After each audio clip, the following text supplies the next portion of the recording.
سکتا ہوں کہ ان دشمنوں کے ہاتھوں صبح ہماری شہادت ہے، اس لیے میں تم سب کو خوشی سے اجازت دیتا ہوں کہ تم سب لوگ رات کی تاریکی میں جہاں تمہارا جی چاہے تم لوگ واپس چلے جاؤ۔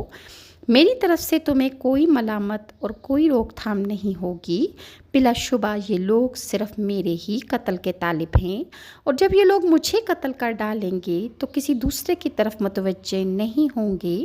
اس خطبے کو سن کر سب سے پہلے حضرت عباس آپ کے دوسرے بھائیوں، بیٹوں، بھتیجوں اور بھانجوں نے یک زبان ہو کر کہا، کیا ہم صرف اس لیے چلے جائیں کہ آپ کے بعد زندہ رہیں؟ خدا ہمیں وہ دن نہ دکھائے۔ اس کے بعد امام علی مقام نے خاص طور سے اولاد عقیل کی طرف متوجہ ہو کر کہا کہ مسلم کی شہادت کے بعد تمہارے لیے کافی ہے، اس لیے میں تمہیں اجازت دیتا ہوں کہ تم چلے جاؤ، کیونکہ تم میں سے مسلم شہید ہو چکے ہیں۔ لیکن باحمیت بھائیوں نے کہا، ہم لوگوں کو کیا جواب دیں گے؟ کیا ہم نے انہیں یہ کہیں گے کہ ہم اپنے سردار حسین، اپنے آقا حسین اور بہترین چچا کے بیٹے کو دشمنوں کے نرغے میں چھوڑ کر واپس لوٹ آئے ہیں؟ نہ ہم نے ان کے ساتھ مل کر کوئی تیر چلایا، نہ کوئی نیزہ مارا، نہ تلوار چلائی، نہ ہی دشمن پر کوئی وار کیا، اور پھر ہمیں یہ بھی نہیں معلوم کہ ان کا کیا حشر ہوا۔ خدا کی قسم ہم ہرگز ایسا نہیں کریں گے، بلکہ ہم اپنی جانیں، اپنا مال اور اپنے اہل و عیال سب حسین پر قربان کر دیں گے۔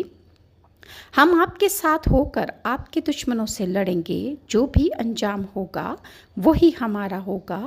اللہ تعالیٰ وہ زندگی نہ دے جو امام حسین کے بعد ہو۔ اس کے بعد اصحاب میں سے حضرت مسلم بن اوسجا کھڑے ہوئے اور انہوں نے کہا، ہم آپ کو چھوڑ کر چلے جائیں، یہ ہم سے ہرگز نہیں ہو سکتا۔ خدا کی قسم میں دشمنوں کے نیزے کے ساتھ جنگ کروں گا، یہاں تک کہ میرا نیزہ ان کے سینوں میں ٹوٹ جائے گا، اور میں اس وقت تک تلوار چلاؤں گا جب تک اس کا قبضہ میرے ہاتھ میں ٹھہر سکے۔ خدا کی قسم اگر میرے پاس ہتھیار نہ ہوں گے تو میں پتھر مار مار کر دشمنوں سے لڑوں گا اور میں آپ پر جان نثار کر دوں گا۔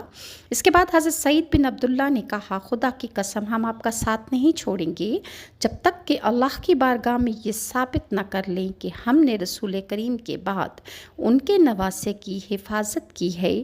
اللہ کی قسم اگر مجھ کو یہ معلوم ہو جائے کہ میں قتل ہو جاؤں گا، پھر زندہ کیا جاؤں گا اور پھر جیتے جی جلا دیا جاؤں گا اور میری راکھ ہوا میں منتشر کر دی جائے گی، اور اسی طرح 70 مرتبہ میرے ساتھ ہوگا، تب بھی اے امام حسین میں آپ کا ساتھ